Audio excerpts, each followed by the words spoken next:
Pengaruh Tiongkok di Pasifik terus berkembang, bahkan hingga jauh dari perbatasannya sendiri.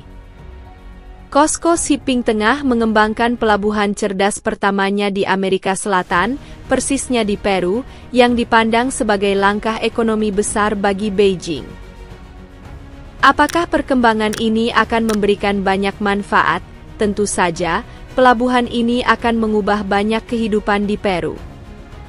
Perusahaan Tiongkok mungkin akan segera menguasai seluruh jaringan listrik dan 5 tambang di 5. Apakah menurut Anda Amerika kehilangan kesempatan ini?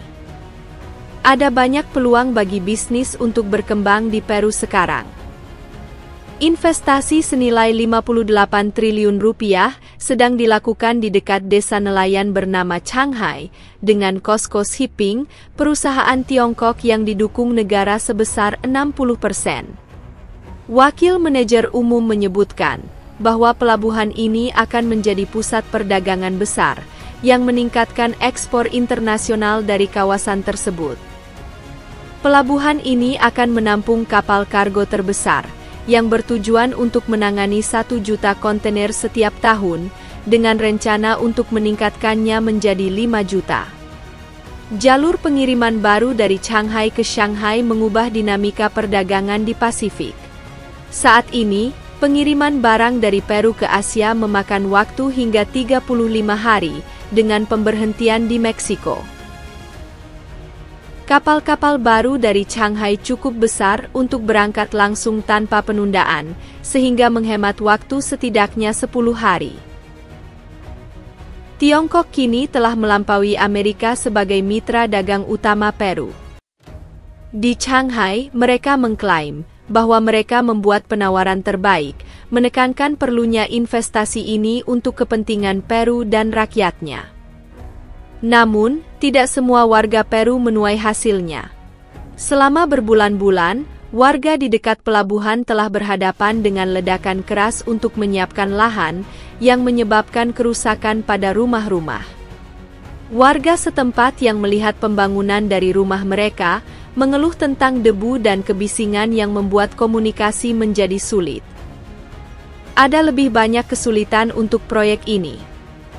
Terowongan ini akan menghubungkan kompleks pelabuhan ke terminal, yang bertujuan untuk mengurangi dampak pada kota.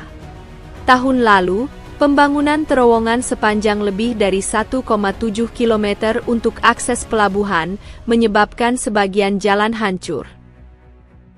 Para pemimpin setempat khawatir bahwa rumah mereka tidak aman lagi. Di tempat-tempat seperti Athena, pengiriman kapal COSCO melayani ke 144 negara. Namun, tidak seperti Amerika, Tiongkok hanya memiliki 1 pangkalan militer di luar negeri di Djibouti. Di Peru, para pejabat mengklaim mereka tidak terkait dengan Tiongkok, tetapi membina hubungan baik. Beberapa orang di Amerika khawatir tentang masa depan hubungan ini.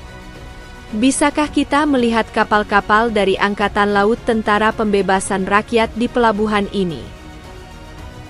Pelabuhan ini berfokus pada kegiatan komersial, tetapi tidak semua orang merasa aman. Ada kekhawatiran tentang potensi konflik antara Amerika dan Tiongkok.